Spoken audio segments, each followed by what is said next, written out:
네, 안녕하세요. 김석철입니다.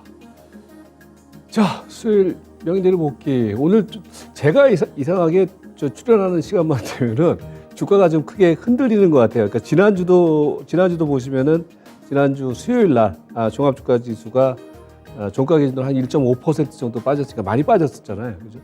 그리고 이제 오늘 또 빠졌는데, 그러니까 지금은 그렇습니다. 이제 제가 최근에, 그러니까 지지난주 여러분들에게 이제 시장의 전반적인 프레임은 일단은 이제 상승 프레임에서 박스권 프레임으로 바뀌었다. 그래서 박스권 프레임이기 때문에 너무 위로도 보지 말고, 뭐 간다라고도 보지 말고, 그렇다고 너무 떨어지는 것도 보지 말고, 일정한 어떤 기준 라인.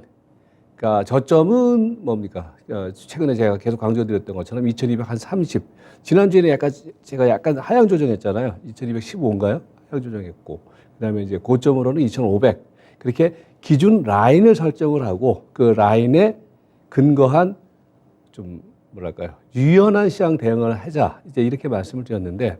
그래서 오늘 이제 주가가 밀리니까 올라갈 때는 또 이제 막 긍정적인 얘기가 많이 나오고 또 이제 주가가 밀리면은 또 약간 부정적이거나 보수적이거나 비관적인 얘기들이 많이 나오는데 저는 지지난주 말씀드렸던 큰 전략적인 프레임에서는 크게 변하지는 않았습니다. 그러니까 여전히 박스권 프레임은 유효하고 그래서 박스권을 중심으로 하는 기술적 대응은 중요하다, 필요하다 이렇게 말씀드리는데 다만 이제 중요한 것은 그러면서 우리가 이제 좀 보다 구체적인 어떤 시장 대응 전략에 있어서는 지금은 누가 봐도 강세장은 아니기 때문에 지금은 약세장 국면이기 때문에 여기서 뭐 수익을 크게 내겠다고 이렇게 무리하게 뭐 배트를 휘두르거나 이렇게 일하지 말고 지금은 누가 봐도 약세장 국면이기 때문에 배트를 좀 짧게 쥐고 히트 앤드런이라든지 프레임 푸시 전략을 좀 유지해 나가자 이렇게 말씀드렸는데 그 흐름에서 크게 변화는 없습니다. 그래서 오늘 뭐 주가가 많이 밀렸다라고 해서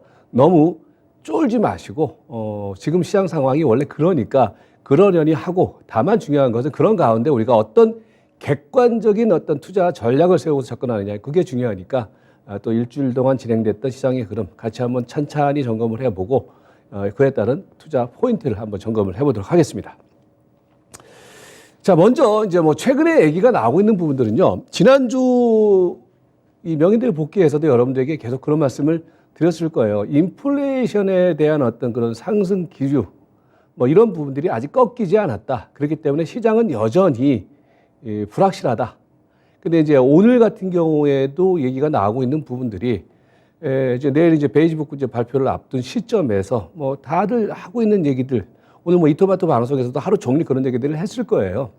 그러니까 지금 뭐 앞선 방송에서도 그런 얘기들을 좀 했지만은 이 물가 상승률이 좀처럼 꺾이지 않습니다. 미국 같은 경우에는 그러니까 물가 상승률이라든지 물가 부분들이 꺾이지 않는다라는 얘기는 그러니까 연준에서 당초 이제 올해 물가 목표치를 한 2%대로 잡았는데 그러니까 2%대 안으로 들어와야지 연준에서도 금리 정책을 그동안에 가졌었던 금리 정책 그러니까 금리 매파적인 어떤 금리 정책이죠. 그런 부분들을 조금 완화시켜서 금리의 어떤 전체적인 정책 기조를 바꿀 수가 있는데 이 좀처럼 물가가 잡히지 않고 인플레이션에 대한 우려가 계속해서 유지가 됨에 따라서 쉽게 여기서 금리 정책을 바꾸기라는 사실 쉬운 게 아니거든요. 이제 그러니까 이제 그런 부분들이 어제 미국 시장에서 어떤 그 미국 연준의 어떤 매파적인 스탯 이런 것들이 시장에 영향을 미쳤고 그 부분들이 또 우리나라 증시에 어떤 일정적인 영향을 미치는데 지난주에도 제가 그런 말씀드렸지만 이 부분들은 현재 상황에서 나타나고 있는 시장의 흐름이고 보다 큰 흐름에 있어서는 뭐 예를 들어서 인플레이션에 대한 우려 때문에 여전히 금리 정책 기조가 유효하다. 이런 부분 이 면에 시장은 지금은 오도 가도 못하는 형국이 아직까지는 시장의 전체적인 프레임이다. 이렇게 이해하는 게 조금 더 빠르지 않느냐. 최근에 제가 이제 일관되게 말씀드리고 있는 것처럼요. 그래서 오늘 같은 경우도 그렇습니다. 지금 오늘 뭐 시장에서 나타나고 있는 하락 요인을 여전히 뭐 지금 연준에서는 막 0.5% 인상 얘기까지도 나오지 않습니까?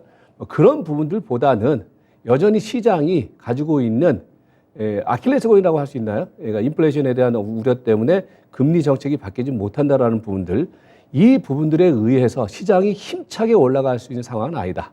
거기에 더해서 이제 우리가 생각할 수 있는 부분들이 좀처럼 경기가 회복되는 국면, 물론 이제 미국이라든지 이런 쪽에서는 경기 어떤 회복 신호들이 약간씩 나오고 있는 상황이지만은 우리나라 같은 경우에 여러분들이 계속해서 주목하셔야 될 것이 미국과 우리나라의 상황, 뭐 중국이라든지 상황과는 좀 다릅니다. 요컨대 뭐 최근에 계속해서 무역수지 적자가 지금 계속해서 발생하고 있고 경제 성장률에 사실 여러분들 작년 재작년까지만 하더라도요 전 세계 글로벌 그 글로벌 국가 중에서 우리나라만이 유일하게 사실은 성장률이 엄청나게 좋았었거든요. 그런데 올해 들어와서 여러분께서도 이제 뭐 신문 지상이라든지 지표를 통해서도 확인되고 있는 것이 무역수지 적자라든지 경제 성장률 전망치 부분들이 계속해서 수정 하향 조정이 되고 있다는 점. 이 부분들은 우리나라 증시 안에서도 우리가 좀 심각하게 고민해 봐야 될 그리고 따로 생각을 해야 될 포인트다. 이건 좀 잊지 마시기 바라겠습니다. 요컨대 뭐 중국 같은 경우에도 지금 최근에 우리나라가 무역수지가 적자가 나는 가장 큰 배경 중에 하나가 뭡니까? 최대 교육국가라고 할 수 있는 중국에서부터 지금 이렇게 위험 신호가 나타나고 있다는 거거든요. 그래서 이제 그런 부분들을 도외시하지 마시고 뭐 미국이 좋으니까 우리나라 증시가 좋다라는 관점보다는 지금은 우리나라 국내 어떤 자체적인 어떤 경기 부분들이 상당히 좀 아직까지는 좀 본격적인 회복 신호가 나타나고 있지 않다라는 점, 이 부분도 러프하게 보는 어떤 시장 관점에서 우리가 반드시 체크해야 될 시장의 포인트다. 이렇게 정리를 하시면 될 것 같습니다. 그러면서 이제 오늘 나타난 시장 어떤 흐름은 일단은 연준의 통화 정책이 여전히 불확실하다. 이 부분들이 글로벌 증시 그리고 우리나라 증시에서 불확실 흐름으로 나타나고 어떤 그런 부담감이 주가 하락의 요인으로 나타났다. 이렇게 보시면 되겠고, 그리고 이제 여전히 미국의 그에 따라서 미국의 금리 정책은 매파적인 스탠스가 여전히 유효하다. 이 부분들이 전체적인 어떤 시장을 누르고 있는 흐름인데 그게 아직까지 해소되지 않고 있다는 점, 그 부분들 우리가 좀 점검을 해볼 필요가 있어 보이고요. 그러면서 이제 오늘 뭐 주가가 밀렸는데 근데 이 밀리는 어떤 주가의 흐름을 그렇다라고 해서 우리가 또 분명히 구분해야 될 것은 말입니다. 어떤 새로운 악재 요인이 부각돼서 주가가 밀렸다. 저는 그건 아니라고 봅니다. 그러니까 지난주, 지지난주 우리가 그런 분석을 했었잖아요. 지난주부터는 약간 수급의 흐름이 변화가 되기 시작했어요. 신용 잔고는 늘어났죠. 그 다음에 시세들은 한 바퀴 다 돌아가면서 올려줬죠. 그리고 뭡니까? 최근에 환율이 움직이죠. 이제 이런 부분들이 복합적으로 나타나면서 조정을 보일 수밖에 없는 국면이다. 거기에 가장 중요한 포인트 중에 하나는 그동안에 쌌던 시세들, 그리고 그동안에 좀 많이 조정을 보였다가 충분히 쉬었던 시세들, 그런 종목들이 한 번씩 다 올려줬단 말이에요. 반등을 줬단 말이에요. 그러고 난 다음에 반등을 줬는데 그 반등 이후에 추가적인 상승의 흐름에 있어서는 모멘텀이 부족함에 따라서 자율적인 조정이 나타날 수밖에 없다. 그러니까 자율적인 조정이라는 얘기는요, 어떤 새로운 악재가 출현돼서 주가를 밀어내렸다라기보다는 그동안의 주가 흐름이 강하게 어떤 상승의 흐름을 보였었기 때문에 그에 따른 어떤 경계감 아니면은 이식 매물들 뭐 이런 부분들에 의해서 조정이 나타났다. 이렇게 좀 해석하시는 게 맞아 보이고요. 그러나 아직까지는요. 저는 이제 모두에서도 제가 말씀을 드렸지만은 그동안에 우리가 이제 최근 한 2, 3주 동안 지켜왔던 시장의 박스권 흐름, 이 흐름에 대한 기본적인 프레임은 여전히 유효하다. 그 라인은 2420과 그 다음에 이제 2500이 되겠죠. 그러니까 오늘 보시면 여러분들 기술적으로 한번 잠깐 타치를 한번 해드리면은요. 최근에 종합주가지수의 흐름이 말입니다. 이제 우리가 계속 추적해 들어갔지만 종합주가지수의 흐름이 그동안에 한 3주 정도 계속 이렇게 단기 이평선이 나란히 가는 어떤 역배열 국면 속에서 나란히 가는 어떤 박스권의 국면이었잖아요. 그 박스권의 국면인데 오늘 툭 빠졌어요. 빠졌는데 그 자리가 결국 어디냐. 제가 항상 강조드리는 중심선 있지 않습니까? 33일 이동평균선. 여기까지 밀린 거예요. 예. 그러니까 이제 지금 그렇기 때문에 이 박스 하단부까지 밀렸다라고 해서 새로운 하락 추세가 아니에요. 그러니까 이거는 예측하는 부분들이고 확인하는 가운데서 우리가 향후 장세를 전망을 하고 분석을 한다라고 했을 때 이 라인이 한 2, 3일 정도 봤을 때 이 라인이 지켜지지 않는다라고 하면 그때부터는 하락 추세가 만들어지고 있다로 확인이 되는 거죠. 그리고 이제 그 국면부터 어떤 투자의 어떤 포인트라든지 프레임이 바뀌는 건데 지금은 아직까지는 그렇게 섣불리 예단할 필요는 없죠. 그런 예측은 무의미하다라는 거예요. 예. 왜? 모두에 말씀드렸던 것처럼 예를 들어서 인플레이션에 대한 우려라든지 이런 부분들에 대해서 이런 부분에 따라서 FOMC에서 그동안의 금리 정책 기조를 유지한다라고 하더라도 그게 새로운 게 아니란 말이죠. 그죠? 그런 상황이기 때문에 아직까지 우리는 현재 시점에서 했던 시장 흐름을 박스권 흐름 속에서 지금은 그러면 박스권 하단 부분에 온 것이지 새로운 하락 신호가 나타났다. 이렇게 해석하는 것은 조금 무리가 따르고 너무 섣부른 판단이 아니냐. 저는 이렇게 보고 있습니다. 그러면서 이제 시장은 사실 이제 그 수급적인 측면 속에서는요, 계속해서 이제 지난주에 그런 말씀을 드렸잖아요. 계속해서 어떤 그 조정의 시그널이라든지 약간 그동안의 어떤 단기 상승 흐름 속에서 3차 베어마켓 랠리라고 말씀드리지 않았습니까? 3차 베어마켓 랠리가 브레이크가 걸리고 이제 잠깐 시장이 쉰다거나 약간 뭡니까? 조정의 냄새가 나는 흐름이 수급 변화의 흐름부터 좀 포착이 되기 시작하고 있다. 그래서 지난주 설명을 드릴 때 수급 변화의 시그널에 따라서 시장은 조금 이제부터는 조금 더 보수적인 어떤 관점의 시장 관점 포인트가 필요하지 않느냐 이렇게 좀 말씀드린 바 있었는데 그 내용을 이제 들여다보면은 이런 거죠. 가장 이제 먼저는 이제 그동안에 이번에 지수가 이제 상승 국면을 보일 때 보시면은요. 상승 국면을 보일 때 잠깐만요. 요 국면에서 이제 요 국면까지 올라가는 이 상승 국면 속에서의 포인트는요. 되게 심플해요. 그러니까 이 흐름과 가장 밀접한 연관을 가지고 있는 종목이 뭐냐? 삼성전자라는 말씀을 제가 드렸잖아요. 그러니까 이게 뭐냐면은 지금 여러분들 보시면은 이게 지금 300일 이동평균선인데 이번에 이제 종합주가 지수가 이 지점부터 여기까지 이제 일정 정도의 어떤 단기 베어마켓 랠리를 펼치는 가운데 300일 근방에서 이제 시장이 이걸 뚫어내지 못하고 이제 조정이 들어온 거거든요. 근데 이제 이 흐름과 연관된 종목이 뭐냐? 삼성전자. 보시면은 잠깐만요. 네, 어디 갔습니까? 삼성전자. 예. 여기 보시면은 삼성전자가 같은 기간에 이제 흐름에서 이제 보시면은 삼성전자의 흐름이 그 정확하게 보시면은 1월 3일 날, 그죠? 저점 찍고 난 다음에 이제 레이스를 펼치고, 그 다음에 레이스를 펼친 이후에 보시면은 요 300일선에서 한번 타치를 하지 않았습니까? 제가 이제 요때 우리 명예대회 복귀 보신 분들은 들으셨던 분들은 아시겠지만은 요때를 기점으로 해서 이제 삼성전자가 올 만큼 왔다. 그러니까 삼성전자가 여기서부터 이제 그 걸리는 흐름이 나타났기 때문에 종합주가 지수의 흐름이라든지 이런 것들은 일정 정도는 이제는 브레이크가 걸릴 것이다. 삼성전자가 인디케이터 역할을 했기 때문에 그것과 더불어서 뭐냐면 이제 수급 흐름을 말씀드리면서 지금 이 흐름을 말씀드렸는데 그것과 더불어서 뭐냐면은 삼성전자가 올라가면은요 자연히 외국인 투자가들이 매수를 합니다. 그리고 삼성전자가 올라가는 국면 속에서는요 대체적으로 환율이 약세 흐름을 보이게 됩니다. 근데 이제 그게 이 지점 이후부터 변화되는 가장 핵심적인 상황이 환율이에요. 환율이 보시면은 지금 이날이 1월 27일 날 고점 찍었잖아요. 그럼 이제 환율 흐름도 보시면은요.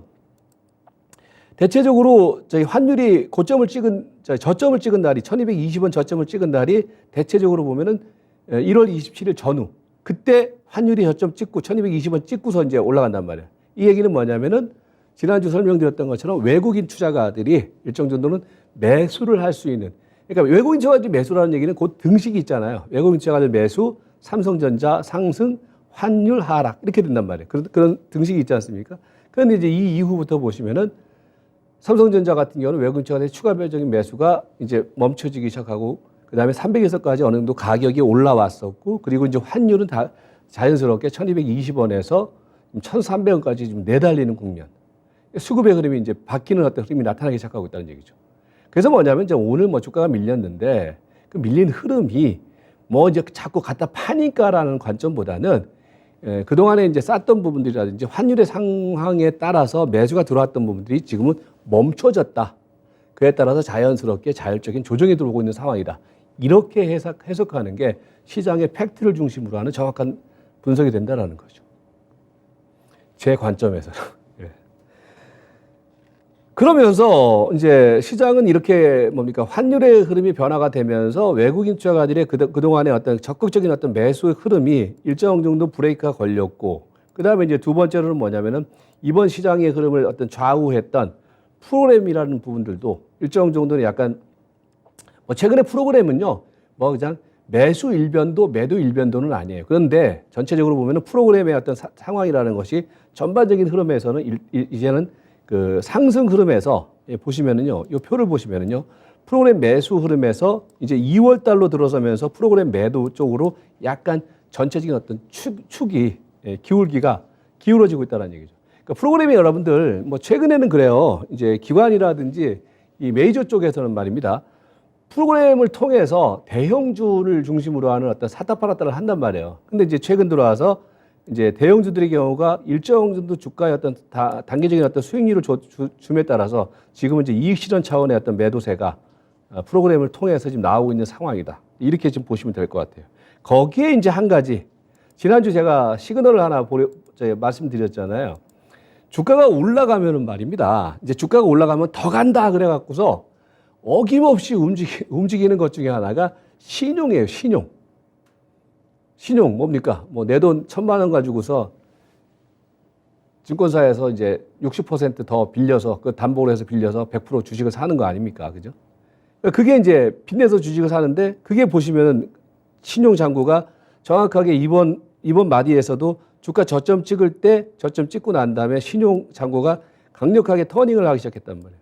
그러니까 이게 뭐냐면 전반적으로 수급 흐름 속에서 단기 과열권의 흐름으로 왔다. 그리고 중요한 것은 신용을 막 이제 샀는데 2,430포인트, 50포인트 이상짜리에서 막 샀는데 지수는 못 올라간단 말이에요. 그럼 신용이 또 물리기 시작하고 있다는 얘기가 되는 거죠. 그러니까 수급의 흐름이 선순환 구조에서 지금은 막혀 들어가는 구조로 됐다. 그러니까 이제 뭐냐면 이렇게 주가가 밀리잖아요. 신용 가지고 있는 사람들은요, 더 무섭게 되는 거예요. 예. 왜냐하면 하락률, 손실률이 더욱더 커지니까. 그 흐름이 지금 이제 시장의 어떤 조정 흐름과 더불어서 수급의 어떤 반전 흐름으로 나타나고 있다. 그러니까 수급의 선순환에서 악순환으로 지금 바뀌고 있다라는 거죠. 그런 흐름. 그러면서 이제 뭡니까? 시장 안에서의 흐름은 시세들이 이제는 뭐냐면은 그러니까 우리가 항상 순환이라는 얘기를 해요. 그러니까 사실 최근 흐름에서는 말입니다. 그 박스권의 흐름을 시장이 보였기 때문에 어떤 주도주는 없어요. 그 국면, 그 주마다 그 시점마다 좀 탄력적인 종목이 있었을 뿐이고 탄력적인 섹터가 있었던 것이지 주도주가 없었단 말이에요. 주도주라는 건 시장의 전체적인 흐름을 끌어주는 거거든요. 그러니까 우리가 이제 용어 선택을 잘 하셔야 돼요. 주도주가 아니라 어느 지점에서는 대형 IT, 뭐 예를 들어서 이번에 초창기 국면 속에서는 삼성전자, 하이닉스, 뭐 삼성전기, SDI 이런 것들이 탄력적으로 움직였었잖아요. 그리고 난 다음에 걔네들이 쉬니까 그 다음에는 뭡니까? 바톤을 넘겨받아서 뭐 최근 같은 경우는 LG전자라든지 그죠? 디스플레이라든지 그다음에 뭐 만도라든지 그죠? 그리고 이제 최근 또 들어와서는 뭐 동국제강이라든지 풍산이라든지 그다음에 뭐 대우조선 해양이라든지 이런 쪽으로 이제 막 순환이 돌아가는 거란 말이에요. 그 얘기는 무슨 얘기입니까? 한 바퀴씩 시세들이 못 올라갔던 애들이 다 지금 돌려 세우는 거예요. 어제 건설주까지 움직였던 것처럼. 그리고 이제 개별 섹터들의 경우도 마찬가지예요. 순환이 돌아간다는 얘기가 되는 거죠. 이 얘기는 여러분들 특히 초보 투자자분들의 경우는 잘 들으셔야 되는 것이 지수가 박스권을 흐름을 보이는 가운데에서 주가들이 그 국면 속에서 얘가 올라갈 때 올라갔던 애는 쉬고 이러는 것들이 뭐냐면 순환 상승 사이클이 이제 한 바퀴 싹 돌아간다는 얘기가 되는 거거든요. 그러면 그 다음에는 뭐가 남겠습니까? 더 이상 올릴 종목들, 이제 가격이 싸게 보이는 종목들이 없어지는 거잖아요.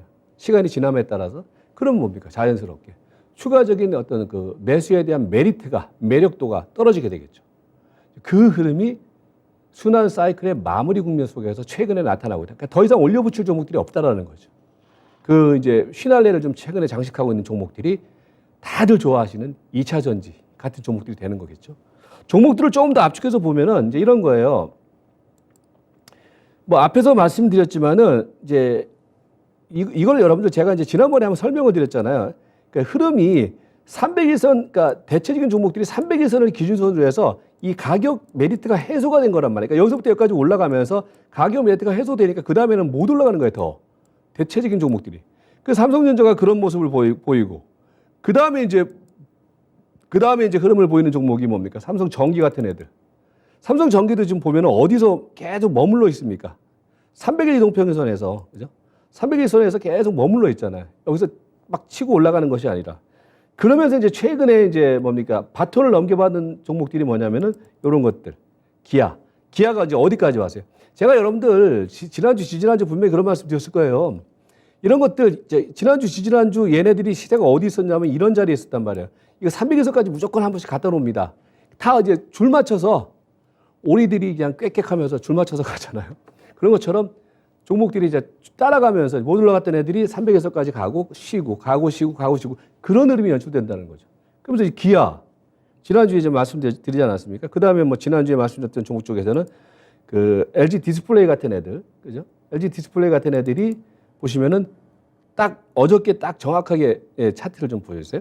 어저께 정확하게 딱 300일선 딱 딛고 난 다음에 조정 들어오잖아요. 얘네들은 이제 이런 것들을 지금 상황에서는 이런 것들을 뚫어내기가 힘들어요. 얘네 혼자서. 그러니까 전체적인 시세 흐름들이 그렇게 형성되고 있다는 얘기가 되는 거예요. 그래서 LG 디스플레이.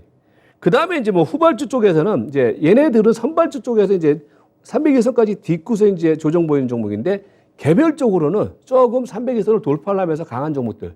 얘네들이 지금 흐름 속에서는 약간 단기적인 어떤 주도 흐름을 보이는 섹터가 되겠죠.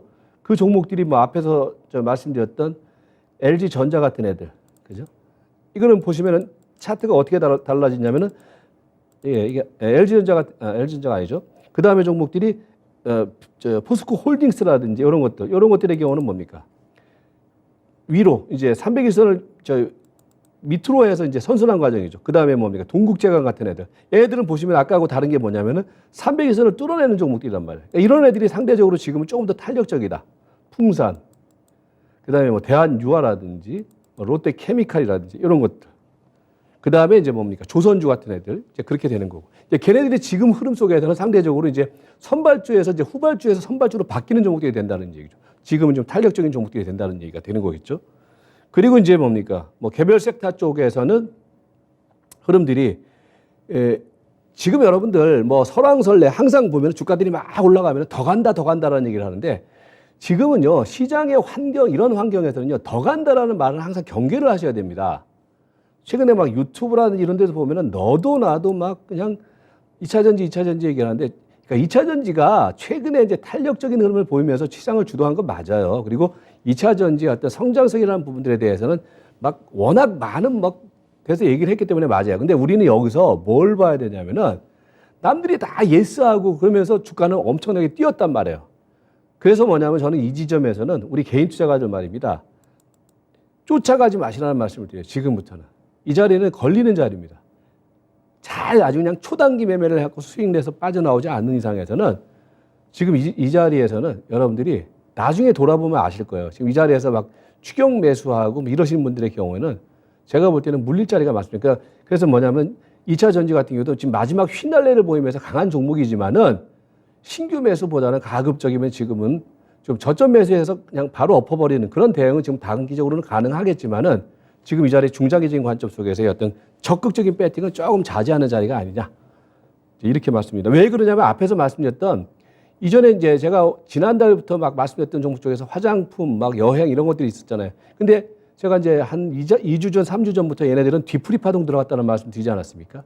시세가 그렇게 바뀌는 거란 말이에요. 그러니까 여러분들의 경우에도 그런 흐름 속에서는요, 따라가지 마시고 항상 조심하라는 말씀을 드리겠습니다. 정리를 합니다.